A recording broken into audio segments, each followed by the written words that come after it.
Me llamo Dolores Sanabria, aunque pocos lo usan ya.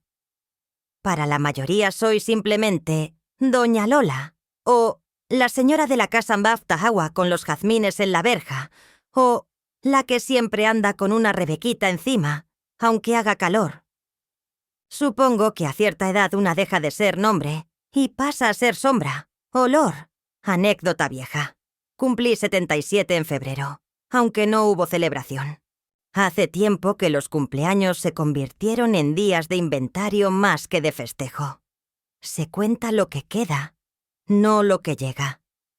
Me acompañaron una taza de té, una radio con mal contacto y la voz de mi vecina Leonor, que desde su balcón preguntó si necesitaba algo. Le dije que no, como siempre. La casa en la que vivo la heredé de mis padres, y en ella crié primero a mi hija y después a mi nieto. Aunque ese término, nieto, no alcanza. Porque yo no lo crié como se cría. A un nieto que se visita los domingos y se devuelve a casa después de una merienda. Lo amamanté con pezoneras de caucho, porque la leche ya no salía fácil. Lo dormí sobre mi pecho. Le compré uniformes, le planché cuadernos, lo llevé a urgencias de madrugada. Lo abracé en cada miedo. Lo regañé por cada mentira. Le enseñé a rezar, a atarse los cordones, a pedir disculpas. Lo vi crecer entre mis manos como si la vida me hubiera dado otra oportunidad para hacerlo todo de nuevo. Y mejor. Todo empezó en una noche de verano hace ya más de 30 años. Clara, mi hija única, volvió a casa después de semanas sin aparecer, pálida como el mantel que cubría nuestra mesa vieja. Tenía 17. No dijo palabra al principio. Solo lloró. Me abrazó con un temblor que no le conocía desde niña, como si quisiera esconderse dentro de mi cuerpo. Y ahí, en la penumbra del pasillo, entre los relojes que marcaban horas que ya no importaban, me susurró lo que cambiaría nuestras vidas para siempre. Mamá, estoy embarazada. No puedo tenerlo. No puedo criarlo. No pregunté quién era el padre. No pregunté por qué no vino antes. Solo la sostuve, como tantas veces antes, porque cuando una ha sido madre de verdad, sabe cuándo tocar y cuándo callar. Durante semanas escondimos el secreto como quien protege una brasa entre las manos. Con cuidado, con miedo, con una ternura salvaje. Le inventé una beca en otra ciudad. Llamé a una prima lejana que tenía una clínica discreta. Pagué lo necesario. Me endeudé. Y cuando nació el niño, lo recibí entre mis brazos con la certeza de que, aunque mi cuerpo ya no estaba hecho para cunas, sí lo estaba mi alma. Le pusimos Julián. Yo aparecía como madre en todos los papeles. Clara volvió a su vida, al instituto, a las salidas, a su mundo sin biberones. El acuerdo fue claro. Ella seguiría adelante. Yo me encargaría de todo. Y algún día, cuando él fuera mayor y se pudiera explicar, ella le diría la verdad. No me pareció justo, pero me pareció necesario. Los primeros años fueron difíciles. El cuerpo me dolía de formas nuevas. La paciencia ya no era la misma que a los 20.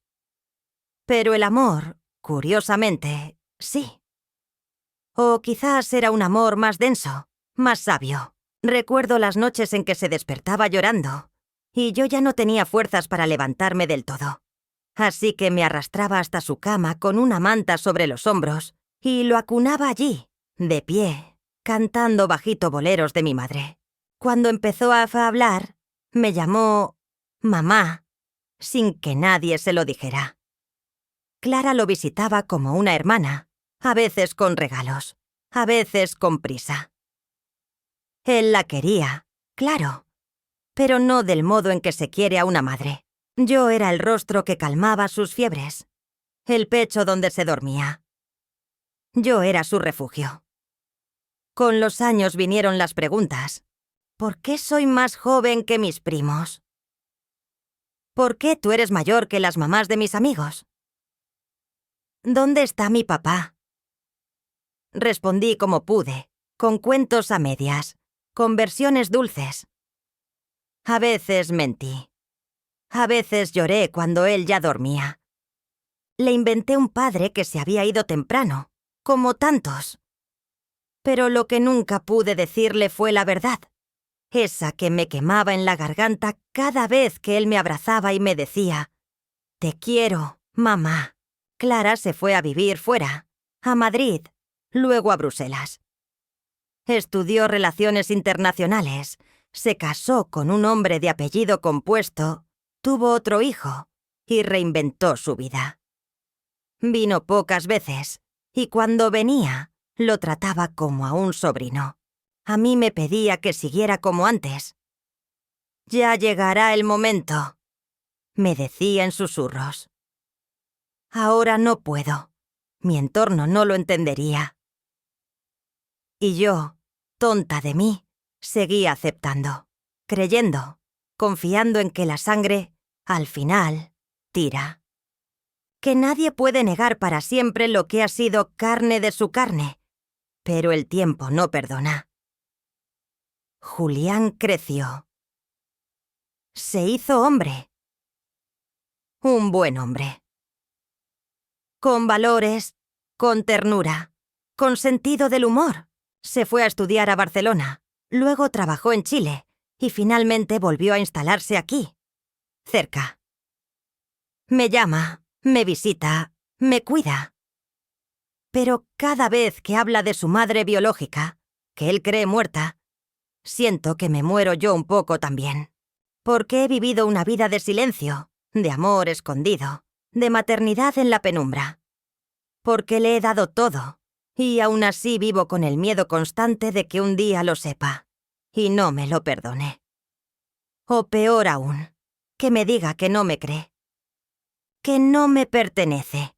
A veces, mientras riego las plantas del patio y el sol me calienta la espalda como cuando era niña, me permito recordar la primera vez que me dijo «mamá». Fue un martes, después de una caída en la plaza. Se había raspado la rodilla. Yo corrí a levantarlo y él, entre sollozos, extendió los brazos y gritó «¡mamá!». Así, con una seguridad feroz, con una verdad que nadie le había enseñado, pero que nació de su sangre, de sus instintos, de su amor. Y sin embargo, aquí estoy. 77 años. Una casa llena de fotos que no puedo mostrar. Una historia que nadie cree. Y un hijo que no sabe que en realidad fue mi última gran batalla contra la soledad. Me pregunto a veces si hice bien, si fue egoísmo disfrazado de amor, si protegí a Clara o me condené a mí misma. Pero lo que sé, lo único que sé, es que Julián fue, es y siempre será mi hijo. Aunque la verdad se pudra entre papeles falsos y abrazos que no se atreven a decir lo que son. Aunque el silencio me haya costado más que cualquier palabra. Porque ser madre, a veces, es desaparecer para que el otro exista. Y yo desaparecí, durante más de 30 años. La vida tiene una forma extraña de devolvernos las preguntas que nunca quisimos responder. Durante años, me repetí que la verdad podía esperar, que llegaría el momento adecuado, que el corazón de Julián lo sabría, aunque nadie se lo dijera.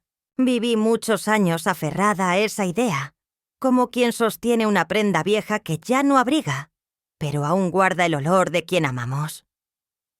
Hasta que todo cambió. No por una carta, ni por una confesión. No por una pelea, ni por un descuido. Cambió por un evento que, en principio, parecía un homenaje. Una celebración. Una muestra de gratitud. Julián me llamó una tarde de abril, con esa voz suya que aún conserva tonos infantiles cuando está emocionado. Me dijo que quería organizar una reunión especial. Una especie de cena íntima con amigos cercanos y algunos familiares, para conmemorar lo que él llamó las raíces de todo. Usó palabras grandes, emocionadas. Dijo que había aprendido a valorar el pasado, a reconocer las manos que lo habían sostenido, y que quería rendirme un pequeño homenaje por todo lo que había hecho por él. Yo, que en ese momento estaba doblando ropa recién lavada, me quedé en silencio largo rato antes de responder. Sentí un nudo en la garganta, pero fingí naturalidad. Le dije que sí, que claro, que no tenía por qué, pero que me hacía ilusión. Después colgué y me senté en la cama, aún con una camisa en el regazo, y lloré sin ruido. Los días previos a esa cena fueron de una extraña euforia.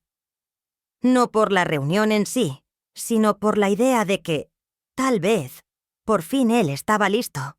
Tal vez intuía la verdad. Tal vez esa cena sería el momento en que me diría: «Siempre lo supe. Mamá, gracias por cuidarme cuando nadie más podía».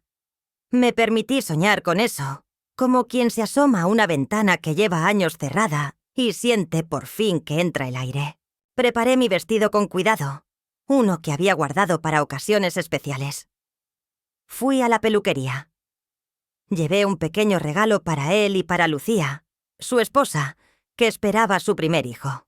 Había algo en esa gestación que me emocionaba profundamente. La idea de ver a Julián convertirse en padre, de poder transmitirle lo poco o mucho que había aprendido. Imaginé al bebé corriendo por este mismo patio donde él jugaba de niño, y me sentí viva de nuevo. La cena fue en un restaurante elegante, uno de esos con luz tenue, paredes de ladrillo antiguo y velas pequeñas en cada mesa. Cuando llegué, Lucía me recibió con un abrazo cálido, sincero. Siempre me había tratado con cariño, con un respeto que no era fingido. Me tomó de la mano y me llevó hasta el centro del salón, donde una gran mesa esperaba rodeada de rostros conocidos, amigos de la infancia de Julián, algunos colegas del trabajo, incluso una pareja de vecinos que lo habían visto crecer. Él se acercó, me besó en la frente y me sentó a su lado, como si realmente yo fuera la protagonista de la noche. Todo parecía perfecto, todo parecía sincero. Hasta que ella apareció. Clara llegó con 20 minutos de retraso. Llevaba un vestido sobrio y un abrigo caro. El cabello recogido, el maquillaje exacto. Caminaba con ese aire suyo de seguridad aprendida, esa forma de moverse que siempre parecía decir: «No necesito a nadie». Me saludó con un beso en la mejilla, sin mirarme del todo, y luego se dirigió a Julián con una sonrisa que no le había visto en 1800 años. «Ay, mi hermanito precioso», dijo con una risa que se me clavó en los oídos. No podía perderme esto. Julián se levantó y la abrazó sin reservas. Yo observé desde mi silla, intentando ordenar lo que estaba sintiendo. Hermanito, esa palabra, dicha con tanta naturalidad, fue como un golpe sordo en el estómago. No me sorprendía que ella mantuviera el engaño. Lo que me dolía era lo fácil que le salía. Lo impune. Durante la cena, Clara ocupó el centro de la atención con su conversación fluida, su carisma ensayado, sus anécdotas de congresos y embajadas. Yo respondía con sonrisas medidas, con silencios educados. Nadie parecía notar que el aire a mi alrededor se había vuelto espeso. Nadie, salvo Lucía, que por momentos me lanzaba miradas inquisitivas, como si algo no encajara. El vino corría, la comida era exquisita, y cuando llegó el postre, Julián se levantó para hacer un brindis. Fue ahí cuando todo se fracturó. «Quiero levantar esta copa», dijo con voz temblorosa, «para honrar a dos mujeres fundamentales en mi vida. Una es Lucía, que será la madre de mi hijo, y la otra es mi tía Dolores, que fue como una madre para mí. No tengo palabras para agradecerte, tía, por haberme criado, por haber estado siempre. Sé que no eras mi madre, pero fuiste todo lo que una madre puede ser. Y más. Las palabras cayeron como cuchillos de seda. Suaves, educadas, pero profundamente filosas. Sé que no eras mi madre. Esa frase lo cambió todo. Me quedé congelada, con la copa en la mano, los labios entreabiertos, el corazón en suspenso. Vi cómo Clara asentía con lágrimas discretas, como si se tratara de un acto noble reconocer mi esfuerzo. Pero no la verdad. Vi cómo los demás sonreían, emocionados por lo que creían un momento entrañable. Pero para mí fue una humillación de las que no hacen ruido, de las que no estallan, pero destruyen. No dije nada. Brindé. Sonreí. Pero dentro de mí algo se rompió para siempre. No era solo que me negara como madre. Era que todo el relato de su vida, de la mía, estaba siendo contado desde una mentira cómoda, una que lo hacía quedar bien con todos, menos conmigo. Me vi convertida en personaje secundario de una historia que yo había sostenido con sangre. Y supe, en ese instante, que el tiempo del silencio había terminado. Que esa cena, que había comenzado como un homenaje, se había convertido en un juicio silencioso, donde la verdad no tenía lugar, y donde mi maternidad era relegada al terreno de lo simbólico, lo decorativo, lo útil, pero no real. Al volver a casa, sola en el taxi, miré las luces de la ciudad reflejarse en las ventanas como fantasmas líquidos. Pensé en los años que me quedaban, en lo que quería dejar escrito, en lo que Julián necesitaba saber. No para cambiar su amor, que siempre sentí sincero, sino para que, al menos una vez, pudiera mirarme y ver en mí no una tía entrañable, sino la mujer que lo parió sin parirlo, que lo amó con la piel desgastada y la espalda encorvada, que dio su vida por él sin pedir nada a cambio, excepto que no me borraran de la historia. La noche después de aquella cena no dormí. Caminé por la casa como se camina por una herida que no deja de sangrar. Encendí lámparas que no necesitaba. Abrí cajones. Toqué objetos sin propósito. La taza rota que usaba para las plantas pequeñas. La bufanda que tejí para Julián cuando tenía fiebre en invierno. Los sobres con facturas antiguas donde aún figuraba su nombre como beneficiario de cada gasto que nadie preguntó quién cubría. Caminé hasta el patio, donde la higuera que planté el día que él dio su primer paso, ahora arrojaba sombras altas sobre las baldosas agrietadas. Miré al cielo buscando algo, un signo, un descanso, una respuesta. Pero solo había nubes densas, como las que se forman cuando algo está por romperse. Al día siguiente, me levanté temprano, con la cara hinchada y los ojos secos. No había lágrimas que me salieran. Preparé el desayuno como si lo esperara, como si fuera Tatim a aparecer por la puerta, como cuando tenía 10 años y venía corriendo del colegio a contarme que lo habían elegido para leer en voz alta. Me senté frente a la ventana, con el pan frío y la infusión sin tocar.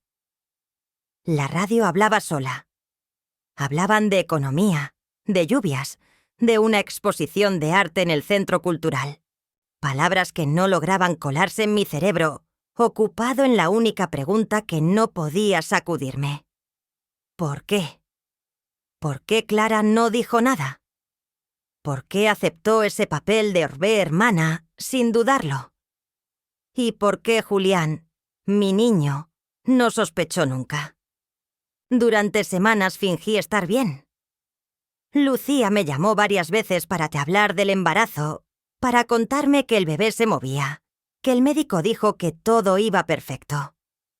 Fue dulce, fue cercana. Incluso me dijo que pensaba usar uno de mis apellidos como segundo nombre del niño. No sabía que, sin quererlo, ese gesto me salvó de hundirme, pero a la vez me enfrentaba con lo absurdo. Yo estaba por convertirme en bisabuela de un niño que llevaría mi nombre, pero que no sabría nunca que su padre fue mi hijo, no mi sobrino. que yo no era un personaje de apoyo, sino la raíz. Empecé a notar pequeños cambios. Julián dejó de pasar por la casa como antes. Ya no venía los domingos. Me decía que tenía trabajo, que Lucía se sentía cansada, que él mismo estaba agotado. Pero su voz era distinta. Más lejana, más formal. Me enviaba mensajes cortos, amables, pero vacíos. Hola, tía. ¿Cómo estás? ¿Necesitas algo del supermercado? Lucía te manda un beso. Pequeñas líneas que en otra época habrían sido normales, pero ahora eran agujas. Porque después de aquella cena, todo lo que me decía sonaba filtrado, como si me hablara desde otra versión de sí mismo, una que ya no me pertenecía. Lo peor fue cuando encontré la caja vacía. Había guardado, durante décadas, una caja de madera en la parte superior del armario. Dentro había fotos, recortes, una copia del acta de nacimiento original donde Clara me autorizaba legalmente como madre. Una carta manuscrita de ella con apenas 17 años en la que me suplicaba: «Mamita, cuídalo tú. Yo no puedo. No me odies. Haz como si fuera tuyo». Esa carta era mi única defensa. La había leído tantas veces que conocía la caligrafía de memoria. En las noches más difíciles, la leía para recordar que no lo había inventado todo, que esa entrega no fue unilateral.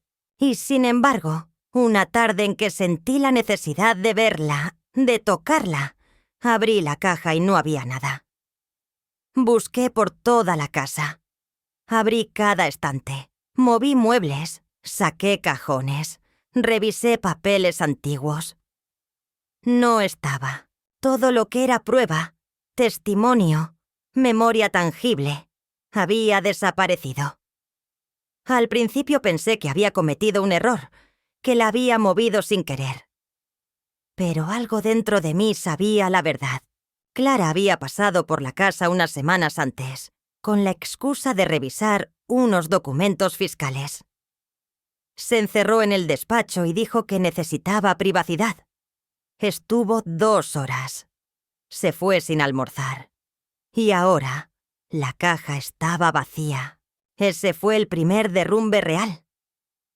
Sentí el cuerpo aflojarse, la vista nublarse, el aire escaparse. Me senté en el suelo del pasillo, abrazando la caja vacía como si fuera un cadáver. Un pedazo de mí había sido robado, no por un extraño, sino por la única persona que debía proteger ese recuerdo junto a mí. No solo me estaba negando como madre, me estaba borrando activamente de la historia. Me estaba convirtiendo en un mito, en un apoyo decorativo para su narrativa. Y Julián, él no lo sabía. Pero ya no podía ver con los ojos con los que miró toda su vida. Ahora veía desde el relato de ella.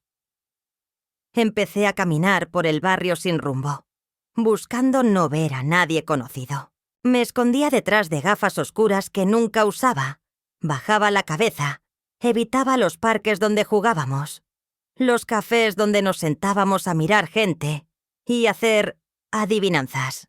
Una mañana pasé por la escuela donde lo inscribí. Me detuve frente al portón. Lo vi entrando con su mochilita verde, dando saltitos porque ese día tenía clase de música. Cerré los ojos y lo escuché decir: «¿Hoy también vienes a recogerme, mamá?». Ese mamá que nadie más oyó, que nadie más confirmó, pero que fue mío. Mío. Una tarde recibí un mensaje de Lucía. «¿Puedo pasar a verte? Tengo algo que preguntarte». Respondí que sí. Llegó con un sobre en la mano. Me besó, me dijo que estaba hermosa, que el bebé estaba inquieto, y luego se quedó en silencio largo rato. Finalmente sacó del sobre una foto. Era una imagen antigua, tomada en la casa, con Julián de 3 o 4 años sentado en mi regazo. Yo lo miraba con una devoción evidente. Clara, de pie detrás, con los brazos cruzados, mirada tensa. «¿Cuándo fue esto?», me preguntó Lucía. No mentí. Le dije la fecha, el motivo, el cumpleaños de Julián. Ella asintió. Luego sacó otra foto. Una donde Clara le da un beso a Julián y alguien escribió detrás: «Mi hermanito precioso». Me miró con una mezcla de duda y tristeza. «¿Él sabe todo?», me preguntó con voz muy baja. Le conté la verdad. No toda, pero lo suficiente. Que Julián era hijo de Clara. Que yo lo crié como mío. Que fue un acuerdo, un pacto entre mujeres, entre generaciones, entre silencios. Lucía no pareció sorprendida. Pareció aliviada. Me tomó de la mano y dijo: «Siempre lo intuí. Siempre sentí que había algo más. Lo que ustedes tienen no es de tía y sobrino. Es algo más profundo». Me pidió permiso para hablar con él. No le dije que sí. No le dije que no. Solo le pedí tiempo, porque la verdad también necesita ser cuidada. Cuando se fue, me senté en el mismo lugar donde lo arrullaba de bebé y recé: no a Dios, que hace tiempo que me parece más símbolo que compañía, sino a él. A Julián. Como si mi pensamiento pudiera atravesar los días, los años, las mentiras, y alcanzarlo. Le pedí perdón. Por haberlo criado entre verdades a medias. Por haber callado tanto. Pero también le di las gracias. Porque a pesar de todo, me amó. Y quizás, solo quizás, aún podía hacerlo. Esa noche, cuando apagué la luz, ya no era la misma. Ya no era la madre oculta. Era la mujer que había sostenido un mundo en brazos ajenos. Y estaba lista, por primera vez, para reclamar su lugar. No sabría decir con exactitud cuándo empezó a formarse dentro de mí ese pequeño núcleo de resolución. No fue como una revelación repentina, ni como un estallido de ira, sino más bien como un hervor lento, constante, como si algo adormecido por años comenzara a calentarse poco a poco, a sacudirse el polvo del silencio, a recordar lo que era ser escuchada. Había pasado más de un mes desde la cena, desde la desaparición de la caja, desde la conversación con Lucía, y yo aún caminaba por mi casa como si habitara una memoria ajena, como si cada objeto me pidiera cuentas por haber callado tanto tiempo. Dormía poco. Me despertaba con frases a medio formar en la garganta. Releía cartas antiguas, libretas escolares, agendas que conservaban números que ya no marcaba. Era como si el pasado se hubiera sentado a esperarme en cada rincón, ya sin disfrazarse, ya sin intentar suavizar nada. Y yo, finalmente, lo miraba de frente. Una madrugada. No pude más. Me levanté de la cama, encendí la lámpara de la sala y con las manos temblorosas busqué entre mis cosas una carpeta donde había guardado los contactos de un abogado con quien había trabajado años atrás. Lo conocí en un conflicto vecinal absurdo por una medianera mal delimitada, pero recordaba su rostro, su tono pausado, su capacidad para escuchar sin juzgar. Se llamaba Elías Benítez. Había pasado mucho tiempo, pero algo en mí sabía que si había alguien que pudiera ayudarme a poner en orden el rompecabezas de mi vida, era él. Tomé el teléfono y marqué. Eran casi las 7, aún oscuro. No contestó. Dejé un mensaje simple. «Señor Benítez, soy Dolores Sanabria. Usted me ayudó hace años con un tema de medianera. Necesito hablar con usted. Es urgente, pero no judicial. Es personal». La cita se concretó al día siguiente. Nos vimos en su estudio, un espacio discreto en una calle arbolada del barrio viejo. Al verme me reconoció de inmediato. «Doña Dolores, qué sorpresa. ¿Todo bien?» Asentí sin convicción y me senté frente a él. No supe cómo empezar. Me temblaban los labios. Finalmente, tras un largo silencio, saqué de mi cartera una copia fotostática de la carta que había logrado rescatar. La única que no estaba en la caja, porque la había guardado en un libro sin querer, como marcador. Y la deslicé hacia él. Necesito que esto tenga validez legal. Necesito que el mundo sepa que ese niño fue mío. Que no fui solo una tía amable, que fui su madre. Aunque nadie lo diga. Él tomó el papel con delicadeza. Leyó en silencio. Sus cejas se fruncieron, su mirada se hizo más seria. Cuando terminó, levantó los ojos y me dijo: «Esto cambia muchas cosas». Durante casi 2 horas le conté todo.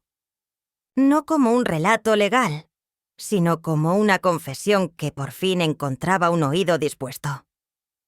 Le hablé de Clara, de la noche del embarazo, del pacto, del nacimiento, de la crianza, de los documentos falsificados, de los silencios. Le hablé de Julián, de cada gesto, de cada momento compartido, de cada cumpleaños, de cada fiebre, de cada beso. Le hablé de mi miedo, de mi amor, de mi cansancio. Él escuchó sin interrumpirme. Anotaba cosas, asentía, a veces fruncía el ceño. Al final, guardó su libreta y dijo: «Usted tiene derecho a ser reconocida. Quizás no en lo legal, por lo complejo de los documentos firmados, pero en lo humano, en lo simbólico, en lo emocional, eso puede repararse. Déjeme pensar cómo». Regresé a casa con una mezcla de ansiedad y alivio, como si al contar mi historia hubiese puesto en marcha algo inevitable. Como si la verdad, una vez pronunciada, ya no pudiera volver a esconderse. Esa noche dormí profundamente por primera vez en semanas. Soñé con Julián de niño, corriendo por el pasillo, con una capa hecha de mi toalla de baño y un casco de juguete. Me decía: «Mamá, soy un héroe». Y yo le respondía: «Sí, mi amor, y yo soy tu casa». En los días siguientes, Elías me llamó varias veces. Me pidió más documentos, más fechas, más detalles. Me ayudó a redactar una declaración testimonial. Me dijo que podía dejar constancia formal ante escribano, que podía entregarla a Lucía si así lo deseaba. Me sugirió incluso redactar un documento privado para Julián, algo que pudiera recibir en el momento oportuno. Yo no sabía aún si quería que lo supiera. No sabía si él estaba listo. Pero yo sí lo estaba. Y eso ya era un cambio inmenso. Poco después, recibí una llamada inesperada. Era Lucía. Me dijo que quería invitarme a una ecografía, que quería que yo estuviera allí, porque el bebé necesitaba conocer a su bisabuela desde antes de nacer. Acepté sin pensar. El día de la ecografía fue soleado, con ese viento fresco que anuncia el final del invierno. Me encontré con ellos en la clínica. Julián me saludó con cariño, pero aún con esa distancia que había empezado a instalarse entre nosotros. Lucía me tomó del brazo y me guió hasta la sala. Cuando el médico comenzó el procedimiento y apareció en pantalla esa figura uniforme, ese pequeño corazón latiendo con fuerza, sentí un nudo tan profundo que tuve que morderme el labio para no llorar. Julián me tomó la mano sin decir palabra. En ese gesto, comprendí que aún estábamos conectados, que la historia no se había roto del todo. Al salir, nos sentamos en una confitería cercana. Julián pidió un café, yo un té. Lucía se excusó en un momento para llamar por teléfono. Fue entonces cuando él me miró fijamente y dijo, sin rodeos: ¿Lucía sabe algo que yo no sé? Me quedé paralizada. Intenté sonreír, pero su mirada no permitía evasivas. Dijo que tú deberías ser reconocida como algo más que tía. Que te crió el instinto de madre. Que hay cosas que deberías saber. Bajé la mirada. Sentí que el momento había llegado.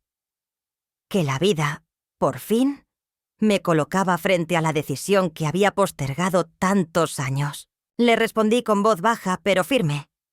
Sí, hay cosas que deberías saber. Y mereces saberlas. Pero solo si quieres. Solo si estás preparado. Él asintió. No dijo nada más. Terminamos el té en silencio. Esa noche escribí una carta. No una más, una definitiva. 6 páginas a mano, letra lenta, trazos tensos pero claros. Le conté todo. Con amor, sin victimismos, con la dignidad de quien entrega la verdad como un acto de amor final. Puse la carta en un sobre y la guardé en el libro donde aún estaba la primera carta de Clara. Allí, juntas, como madre e hija, como las 2 versiones de una misma maternidad. El núcleo dentro de mí ya no hervía. Estaba en calma. Había dicho mi verdad. Había hecho todo lo que una madre podía hacer. Ahora, todo dependía de él. No sabría decir con exactitud cuándo comenzó a gestarse dentro de mí ese pequeño núcleo de resolución. No fue una revelación repentina ni un estallido de ira, sino más bien un hervor lento y constante, como si algo adormecido por años comenzara a calentarse poco a poco, sacudiéndose el polvo del silencio y recordando lo que era ser escuchada. Había pasado más de un mes desde la cena, desde la desaparición de la caja, desde la conversación con Lucía, y yo aún caminaba por mi casa como si habitara una memoria ajena, como si cada objeto me pidiera cuentas por haber callado tanto tiempo. Dormía poco. Me despertaba con frases a medio formar en la garganta. Releía cartas antiguas, libretas escolares, agendas que conservaban números que ya no marcaba. Era como si el pasado se hubiera sentado a esperarme en cada rincón, ya sin disfrazarse, ya sin intentar suavizar nada. Y yo, finalmente, lo miraba de frente. Una madrugada. No pude más. Me levanté de la cama. Encendí la lámpara de la sala y con las manos temblorosas busqué entre mis cosas una carpeta donde había guardado los contactos de un abogado con quien había trabajado años atrás. Lo conocí en un conflicto vecinal absurdo por una medianera mal delimitada, pero recordaba su rostro, su tono pausado, su capacidad para escuchar sin juzgar. Se llamaba Elías Benítez. Había pasado mucho tiempo, pero algo en mí sabía que si había alguien que pudiera ayudarme a poner en orden el rompecabezas de mi vida, era él. Tomé el teléfono y marqué. Eran casi las 7, aún oscuro. No contestó. Dejé un mensaje simple. Señor Benítez, soy Dolores Sanabria. Usted me ayudó hace años con un tema de medianera. Necesito hablar con usted. Es urgente, pero no judicial. Es personal. La cita se concretó al día siguiente. Nos vimos en su estudio, un espacio discreto en una calle arbolada del barrio viejo. Al verme, me reconoció de inmediato. Doña Dolores, qué sorpresa. ¿Todo bien? Asentí sin convicción y me senté frente a él. No supe cómo empezar. Me temblaban los labios. Finalmente, tras un largo silencio, saqué de mi cartera una copia fotostática de la carta que había logrado rescatar. La única que no estaba en la caja, porque la había guardado en un libro sin querer, como marcador, y la deslicé hacia él. Necesito que esto tenga validez legal. Necesito que el mundo sepa que ese niño fue mío, que no fui solo una tía amable, que fui su madre, aunque nadie lo diga. Él tomó el papel con delicadeza. Leyó en silencio. Sus cejas se fruncieron, su mirada se hizo más seria. Cuando terminó, levantó los ojos y me dijo: «Esto cambia muchas cosas». Durante casi 2 horas le conté todo. No como un relato legal, sino como una confesión que por fin encontraba un oído dispuesto. Le hablé de Clara, de la noche del embarazo, del pacto, del nacimiento, de la crianza, de los documentos falsificados, de los silencios. Le hablé de Julián, de cada gesto, de cada momento compartido, de cada cumpleaños, de cada fiebre, de cada beso. Le hablé de mi miedo, de mi amor, de mi cansancio. Él escuchó sin interrumpirme. Anotaba cosas, asentía, a veces fruncía el ceño. Al final, guardó su libreta y dijo: «Usted tiene derecho a ser reconocida. Quizás no en lo legal, por lo complejo de los documentos firmados, pero en lo humano, en lo simbólico, en lo emocional. Eso puede repararse». Déjeme pensar cómo. Regresé a casa con una mezcla de ansiedad y alivio. Como si al contar mi historia hubiese puesto en marcha algo inevitable. Como si la verdad, una vez pronunciada, ya no pudiera volver a esconderse. Esa noche dormí profundamente por primera vez en semanas. Soñé con Julián de niño, corriendo por el pasillo, con una capa hecha de mi toalla de baño y un casco de juguete. Me decía: «Mamá, soy un héroe». Y yo le respondía: «Sí, mi amor, y yo soy tu casa». En los días siguientes, Elías me llamó varias veces. Me pidió más documentos, más fechas, más detalles. Me ayudó a redactar una declaración testimonial. Me dijo que podía dejar constancia formal ante escribano, que podía entregarla a Lucía si así lo deseaba. Me sugirió incluso redactar un documento privado para Julián, algo que pudiera recibir en el momento oportuno. Yo no sabía aún si quería que lo supiera. No sabía si él estaba listo. Pero yo sí lo estaba. Y eso ya era un cambio inmenso. Poco después, recibí una llamada inesperada. Era Lucía. Me dijo que quería invitarme a una ecografía, que quería que yo estuviera allí, porque el bebé necesitaba conocer a su bisabuela desde antes de nacer. Acepté sin pensar. El día de la ecografía fue soleado, con ese viento fresco que anuncia el final del invierno. Me encontré con ellos en la clínica. Julián me saludó con cariño, pero aún con esa distancia que había empezado a instalarse entre nosotros. Lucía me tomó del brazo y me guió hasta la sala.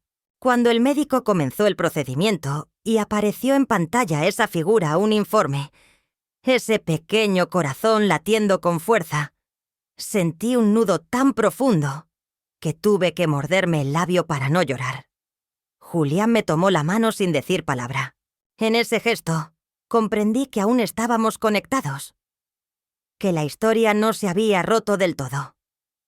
Al salir, nos sentamos en una confitería cercana. Julián pidió un café, yo un té. Lucía se excusó un momento para llamar por teléfono. Fue entonces cuando él me miró fijamente y dijo, sin rodeos: «¿Lucía sabe algo que yo no sé?». Me quedé paralizada. Intenté sonreír, pero su mirada no permitía evasivas. Dijo que tú deberías ser reconocida como algo más que tía, que te crió el instinto de madre, que hay cosas que deberías saber. Bajé la mirada. Sentí que el momento había llegado, que la vida, por fin, me colocaba frente a la decisión que había postergado tantos años. Le respondí con voz baja, pero firme: «Sí, hay cosas que deberías saber, y mereces saberlas. Pero solo si quieres, solo si estás preparado». Él asintió. No dijo nada más. Terminamos el té en silencio. Esa noche escribí una carta. No una más, una definitiva. 6 páginas a mano, letra lenta, trazos tensos pero claros. Le conté todo. Con amor, sin victimismos, con la dignidad de quien entrega la verdad como un acto de amor final. Puse la carta en un sobre y la guardé en el libro donde aún estaba la primera carta de Clara. Allí, juntas, como madre e hija, como las 2 versiones de una misma maternidad. El núcleo dentro de mí ya no hervía. Estaba en calma. Había dicho mi verdad. Había hecho todo lo que una madre podía hacer. Ahora, todo dependía de él. Era una mañana que no tenía nombre, de esas que parecen vacías pero cargan una tensión invisible en el aire. Me desperté antes que el sol, como si el cuerpo ya supiera que ese día no iba a ser igual que los anteriores. Bajé a la cocina en silencio, preparé café sin pensarlo, y me senté en la mesa donde durante años serví el desayuno a Julián antes de llevarlo al colegio. El vapor de la taza subía lento y espeso, igual que los pensamientos que se negaban a tomar forma. Desde la conversación en la confitería, desde aquella mirada suya que me pidió la verdad sin palabras, todo había empezado a cambiar con una lentitud dolorosa. No era un giro, era una marea, una que iba ganando fuerza, que ya no podía detenerse, y que arrastraría con ella todas las construcciones que habíamos hecho para proteger una mentira que se disfrazó de amor. Habían pasado algunos días, lo suficientes para saber que algo estaba en movimiento, pero no los necesarios para adivinar qué dirección tomaría. A las 11 sonó el timbre. No era una visita inesperada. Yo ya lo sabía. Sabía que Julián vendría. Sabía que vendría solo. Sabía que no traería flores, ni dulzura, ni aquella risa suya que siempre había sido mi orgullo. Cuando abrí la puerta, lo vi parado allí, con un sobre marrón en la mano, con la espalda recta y los ojos apagados. Lo invité a pasar, sin decir palabra. Entró y se quedó de pie en el centro de la sala, como si ese lugar donde había crecido ya no le perteneciera. Como si fuera ahora un terreno neutral, un espacio entre 2 verdades en conflicto. Me senté frente a él, con las manos en el regazo, y esperé. Fue él quien habló primero. Me preguntó si era verdad, si todo lo que Lucía le había dicho, si todo lo que había leído en la carta, si todo aquello que lo había golpeado como un tren a medianoche, era real. Yo respiré hondo y le dije que sí. Con una sola palabra. No hacía falta más. Lo que vino después no fue grito ni insulto. Fue algo más difícil. Fue silencio. Un silencio espeso, brutal, que se alargó hasta llenar la habitación, hasta cubrir cada centímetro de las paredes donde aún colgaban sus dibujos de niño, las fotos de su cumpleaños número 8, la carta que me escribió en 4º grado cuando aprendió a juntar frases largas. Me miraba como si intentara reconocerme, como si estuviera buscando entre mis arrugas a la mujer que lo había criado, pero también a la que ahora descubría como mentirosa. Le dije que nunca lo hice por maldad, que nunca fue para hacerle daño, que fue por amor, por miedo, por desesperación, por una lealtad equivocada a una hija que no supo ni quiso ser madre. Le dije que cada noche recé por poder contarle todo, pero que cada día lo encontraba sonriendo y me decía, «Mamá, ¿jugamos?» Y entonces callaba. Le dije que elegí proteger su infancia, no complicarla, que tal vez me equivoqué, pero que lo hice desde el corazón más puro que tenía. Él no dijo nada. Caminó por la sala, tocó algunos libros, levantó una foto donde estábamos él y yo en el parque con un barrilete. Sonrió levemente, pero fue una sonrisa triste, cansada, como quien se despide de algo que no sabía que estaba a punto de perder. Me preguntó por Clara. Me preguntó por qué lo permitió, por qué nunca lo buscó, por qué no dio señales. Le respondí que Clara fue débil, que se asustó, que huyó, que no estaba lista, que me rogó que hiciera lo que hice, que firmó papeles, que fingió ser hermana, que me abrazó y dijo: «Mamita, por favor, solo tú puedes».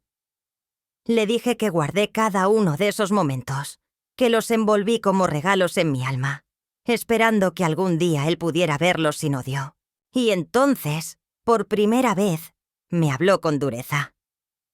Me dijo que se sentía traicionado, que su identidad estaba hecha de palabras que ahora no tenían sentido, que no sabía quién era, que todo lo que creía saber de sí mismo era un eco de otra vida, una vida ajena.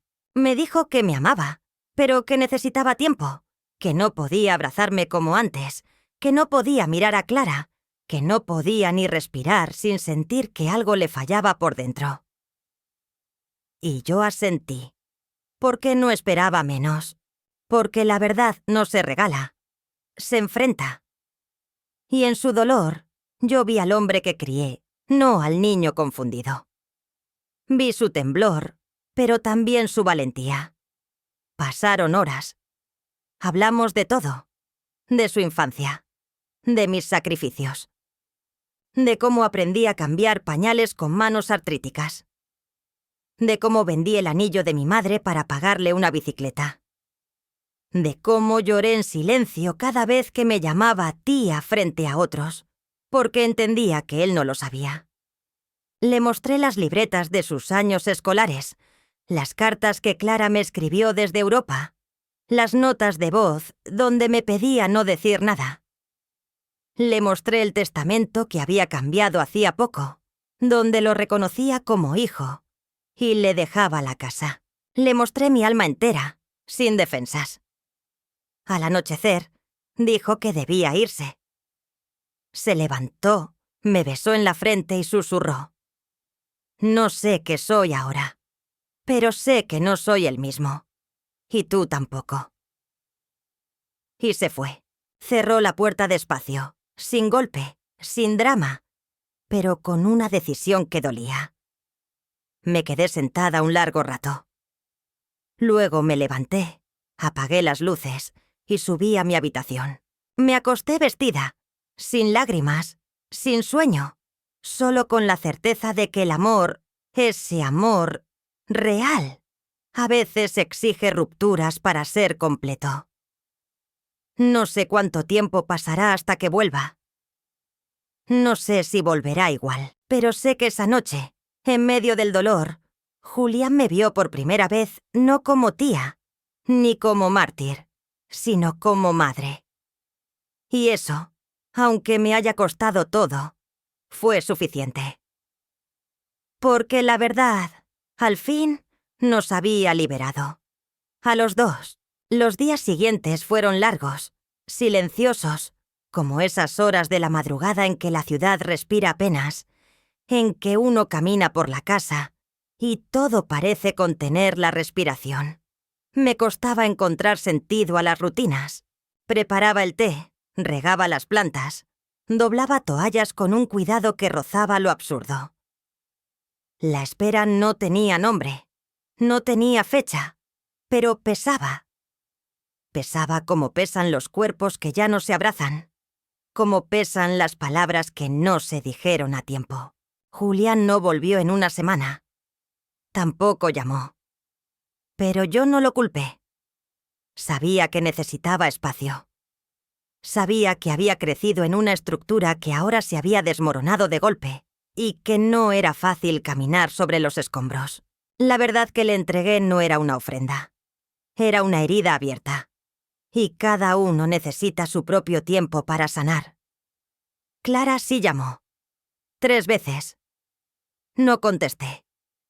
Me dejó mensajes breves, calculados, donde intentaba disfrazar el miedo de preocupación. «Mamá, tenemos que hablar. Lo que hiciste fue una locura.